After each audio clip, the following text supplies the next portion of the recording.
Okey, jadi adab minum, jangan bernafas dalam tu, jangan tiup. Sama jugalah tiup untuk menyejukkan, tunggu dia sejuk sendiri dulu. Tak perlu tiup. Tapi kalau pakai tangan boleh.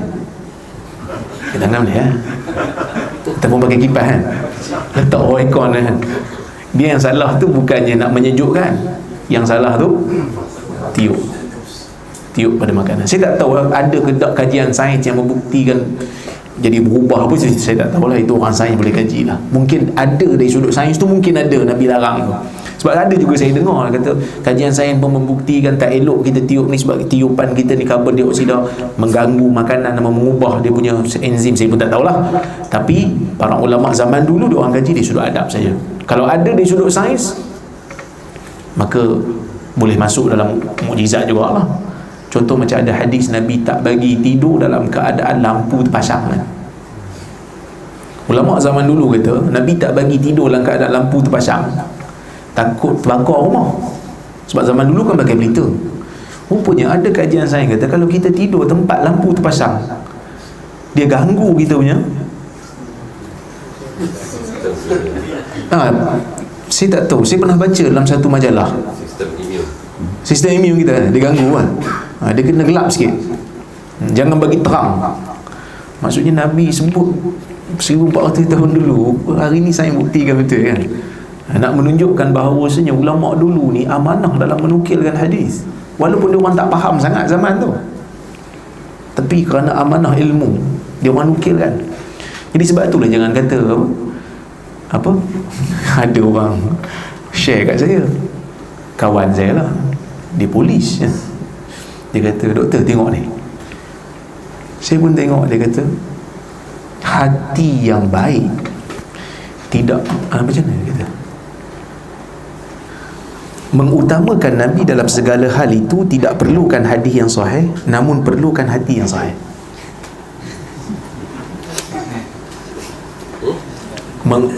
Mengutamakan Nabi dalam segala hal itu tidak memerlukan hadis yang sahih, tapi memerlukan hati yang sahih. Boleh faham?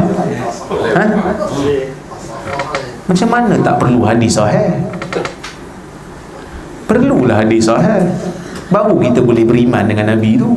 Sebab Nabi tu turun bukan untuk jadi peraga fashion, bukan untuk jadi artis. Nabi tu turun nak ajar kita cara nak beragama dalam dunia ni. Macam mana tak boleh abang? Macam mana kita kata hati yang sahih? Hanya perlukan hati yang sahih, tapi tak perlukan hadis yang sahih. Macam mana? Sayang Nabi pun ada hadis bagi tahu tentang sayang Nabi. Macam mana kita nak cinta kat Nabi tu tanpa ada hadis sahih? Macam mana? Kita tak pernah jumpa pun Nabi tu. Tuan-tuan pernah tengok Nabi? Tak pernah tengok. Jumpa pun tak pernah. Macam mana nak cinta kat Nabi? Bacalah buku Syama'il Muhammadiyah. Baca buku tentang perilaku Nabi, tubuh badan Nabi, akhlak Nabi, macam mana Nabi interaksi dengan sahabat, baru boleh cinta kat dia. Dan macam mana nak tahu tentang ciri-ciri Nabi? Hadis Nabi lah. Dan macam mana nak tahu benda ni betul ke tak betul daripada Nabi? Bezakan yang sahih dengan tak sahih lah. Sebab tu kadang-kadang kita kena fikir dulu sebelum cakap. Jangan cakap dulu, fikir kan. Dia kata orang bukan main, tadi nampak sopannya, tapi bila masuk bab hadis saya tak boleh.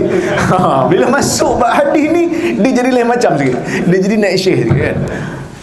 Sebab tu kadang-kadang kalau kita betul tak pandai bidang hadis, saya tak kata saya pandai, adalah sikit pengetahuan, saya tahulah nak cari kat mana sikit-sikit. Dan dulu pun saya tak pandai langsung bab hadis ni, tapi bila saya masuk saya rasa macam kita kena jaga hadis ni.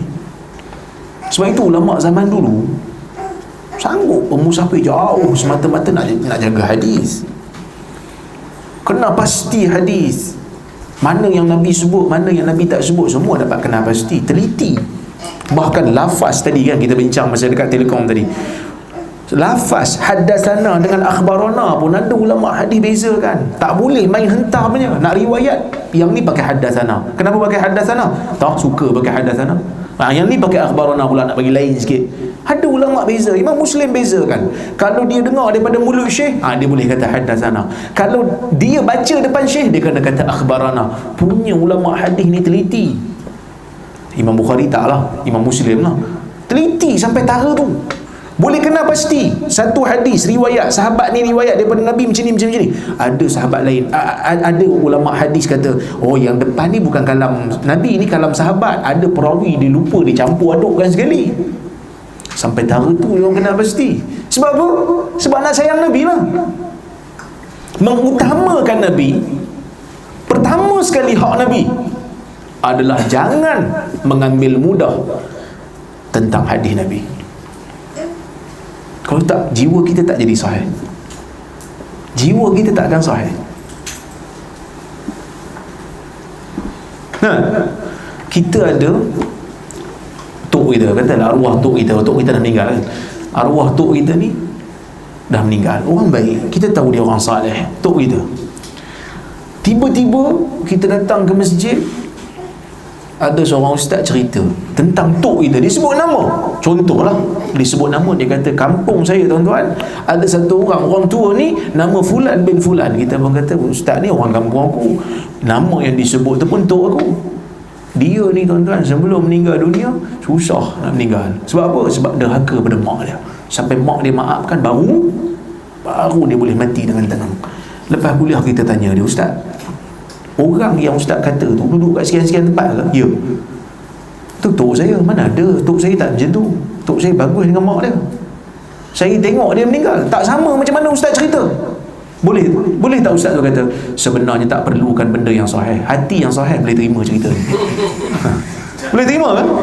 Tak boleh tuan-tuan, tak boleh. Kita akan rebel, kita akan pertahan nama tok kita. Nama tok ni bukan sumber agama.